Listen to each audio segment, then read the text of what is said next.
Hello, I'm Leonardo Mackenzie.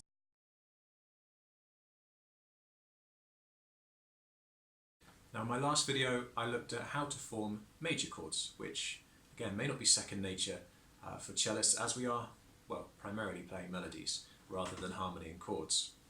Now alongside major chords we also need minor chords, and in every key signature you'll find a mix of both, and in the majority of songs that you might play, particularly if you're learning to do this with some pop songs that you know, you'll find it's a mix of major and minor chords.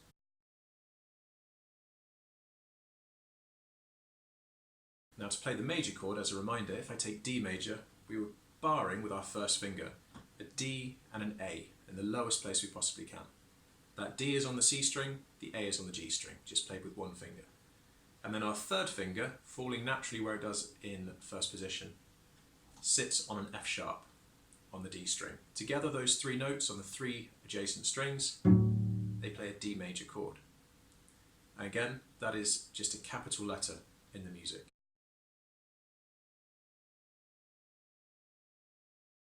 If you see an M, a lowercase m, after that note, so for example DM, D minor, we no longer want to use our third finger to form this chord.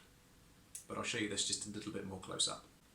So this is currently where our D major chord is. Our first finger barring the D and the A, the most fundamental notes of this chord, the root and the fifth.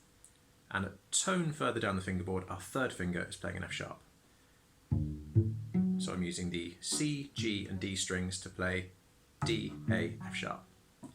But if I take away this third finger and substitute it on the same string, still on the D string, for my second finger, I'm still barring D and A, but now my second finger is just a semitone further down the fingerboard on the D string, on that F natural.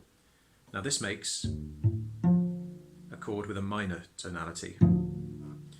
As an example of where I could move this to, if I wanted to play an A minor chord, that would be an A with a small m afterwards in the chords.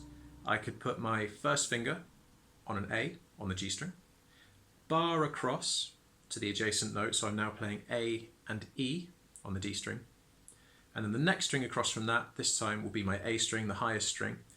I just put my second finger where it naturally falls in first position. I'm now playing an A minor chord.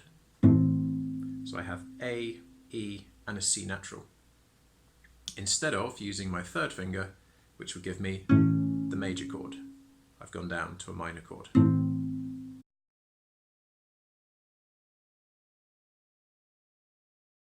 Now, I also described last time that if I take this chord all the way back to the very top of the instrument, so if I wanted to play a C minor chord, if I was to slide that D minor shape all the way down, my first fingers would become redundant and my second finger is now playing an E flat.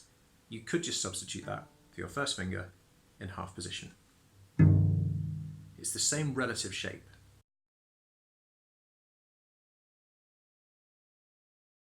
Now again, that minor chord, here I'm still playing an A minor chord, A, E, C natural. You can move that shape up and down, and wherever the lowest note sounding is, that will be the name of that chord. So I could slide it all the way up and play actually quite a high version of a D minor chord.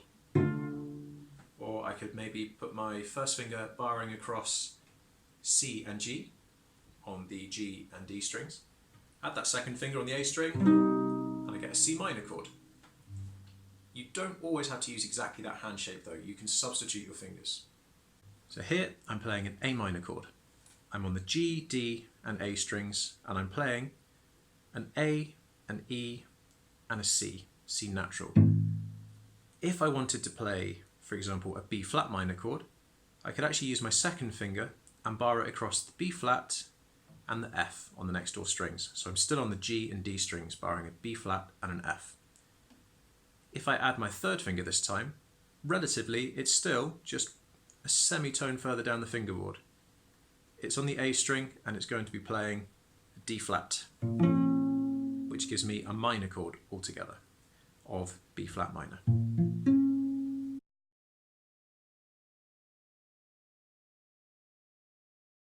As I said in the previous video, these chords will show up in combination with major chords in a particular piece of music.